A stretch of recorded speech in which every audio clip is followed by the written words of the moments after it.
Agora, professor Dumas, é importante a gente lembrar à nossa audiência que a imposição de tarifas pelos Estados Unidos a outros países vem acontecendo de maneira sistemática, né, por pautas e demandas distintas.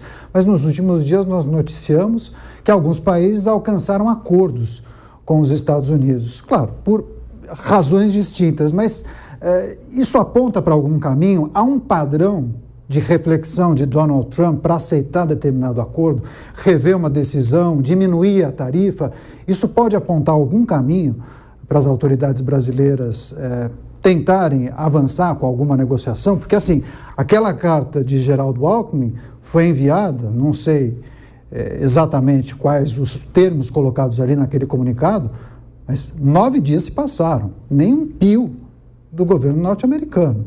Muitos até apostam que só haverá algum tipo de resposta depois do dia 1º de agosto. Veja, o Trump é completamente errático e ele, além de ser errático, ele erra em algumas coisas. Por exemplo, o dia do libertação, etc., tal, quando ele mostrou as tarifas que os países cobravam, aquilo não era tarifa coisa nenhuma. Ele pegava o déficit do país, dividia por quanto aquele país exportava, falou, olha quanto o Vietnã está cobrando de mim, 90%. Isso não é tarifa. Isso não é tarifa, é uma conta, é verdade. Pode ser até maior, pode ser até menor.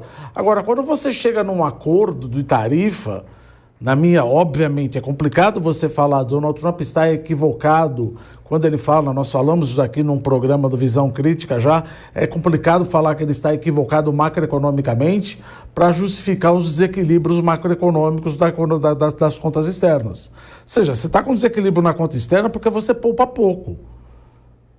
Vamos desvalorizar o câmbio e vamos colocar tarifas. Lembra que nós falamos na última aqui do Acordo de Plaza, de 1985, que era o G5 mais os Estados Unidos. Depreciaram o dólar, mas com a guerra fria enaltecendo e corte dos impostos de Kempenroth, de 1981, com a guerra nas estrelas, o déficit fiscal aumentou, consequentemente o déficit da conta corrente também aumentou. Então não é questão de tarifa, a tarifa não vai te ajudar nesse ponto. O que vai te ajudar é a poupança doméstica. Agora, como é que você vai fazer a poupança doméstica se você está soltando o Big Beautiful Bill de 3,3 trilhões de dólares de aumento de déficit primário para os próximos 10 anos? Ou seja, então você vai ter um déficit fiscal maior. Déficit fiscal maior, tudo mais constante, a poupança cai. Poupança cai, você não vai parar de brigar. Suas contas externas vão piorar. Suas contas externas vão piorar, ele vai voltar para a mesa falar que está tendo... Porque ele está vendo que tem um desequilíbrio, mas ele não entendeu a causa da doença. Ele está vendo o termômetro, mas está usando o remédio errado. Isso mesmo. Ele está usando o remédio errado. Não é tarifa que resolve um desequilíbrio na balança comercial nas contas externas. Sem contar que ele vai causar inflação, porque os produtos estão já aumentando de preço. E uma possível recessão. Inclusive de desemprego, que ele prometeu, não, vai ter emprego para todos os americanos e tal. E tem coisas assim até absolutamente impróprias. Por exemplo, os produtos brasileiros que foram afetados não tem nenhuma causa, alguma relação causal de competição com indústrias americanas. Por exemplo, suco de laranja. A Flórida parou de produzir suco de laranja há algum tempo, por um problema até de doenças. 70% do suco de laranja que o americano consome... Os insumos saem do Brasil. Eu hoje almocei por acaso, coincidência, almocei hoje com 4 cidadãos americanos. Falei, olha... Vocês não têm mais suco de laranja no café da manhã. E quem nos acompanha não sabe o quanto o norte-americano bebe suco de laranja. Eles não compram de caixinha de 1 litro, não. É galão. Quase 4 litros de suco de laranja. Toma no gargalo. E aí, na sobremesa, eu falei para eles, olha, comam a manga, porque daqui a pouco vocês não vão ter manga lá também, não. Aproveitem que vocês estão no Brasil. Sabe, eles não têm noção do efeito. Pode ser do ponto de vista econômico, não seja tão grave. Mas do ponto de vista dos hábitos de consumo, eles vão sentir falta. Café, suco de laranja, carne, carne do hambúrguer. Também. E a inflação, tudo está caro. Do aço acabado com semi-acabado. Ou seja, para cada um trabalhador que utiliza o aço semi-acabado, você acaba utilizando 60 trabalhadores que utilizam esse aço semi-acabado e transformam em aço acabado, ou seja, para carro, eletrodoméstico, máquinas, equipamentos. etc. Então, se você está encarecendo o produto made in United States, você está encarecendo. Por isso que Jerome Powell falou, olha, não é hora da gente mexer na taxa de juros. Eu também acho, quer dizer, não posso dizer que o Jerome Powell está correto, mas como é que você pode mexer numa taxa de juros se você ainda não terminou de jogar o tabuleiro de inflação logo para frente? Eu não sei quanto vai ser a tarifa. Você chegou, me colocou 125% na minha cabeça na China, depois voltou para 30%. Eu não sei o que vai acontecer com a inflação. Então eu não vou baixar a taxa de juros agora, porque vem um CPI de 2,1, 2,4, pode vir um CPI 2,7, eu tenho que subir. Ou seja, uma inconsistência dinâmica aí.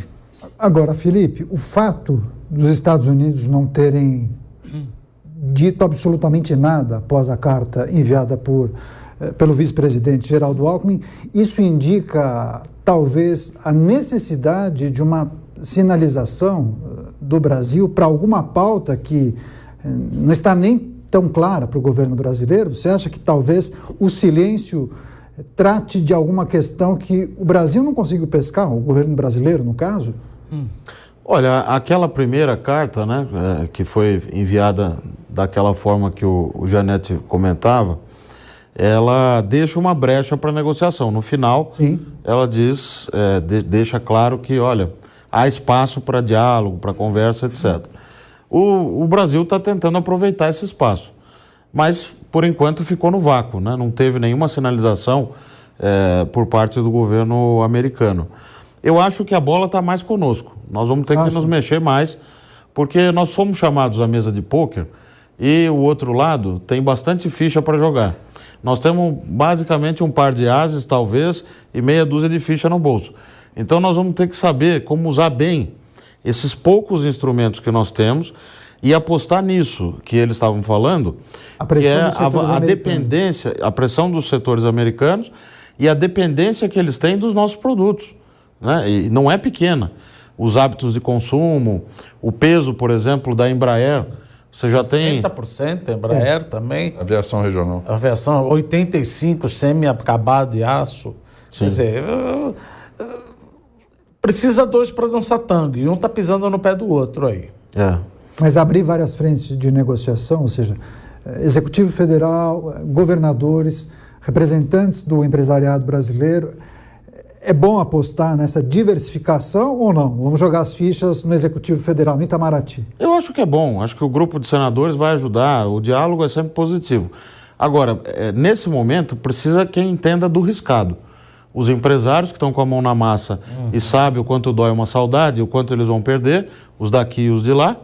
E o Itamaraty, a diplomacia que nós temos, que é qualificadíssima, que precisa ser bem utilizada. Sozinhos eles não vão fazer nada. Precisam ser bem orientados e você precisa ter uma força-tarefa. Acho que o governo de São Paulo é importante também nisso, pelo peso, né, que as exportações que saem daqui para os Estados Unidos têm, e o governador Tarcísio vem apontando nessa direção, acho que corretamente também, mas na hora do vamos ver, eu acho que essa força-tarefa do empresariado, combinado com uma liderança como a do Geraldo Alckmin, do próprio chanceler Mauro Vieira, e os diplomatas, né, isso pode dar um bom resultado. É difícil, a gente não tem, infelizmente, a bola de cristal. Eu sempre brinco que junto com o diploma de economista não vem a bola de cristal. Mas a gente precisa tentar desvendar o que pode acontecer e as consequências. Fazer uma análise educada, uma educated análise. Sim.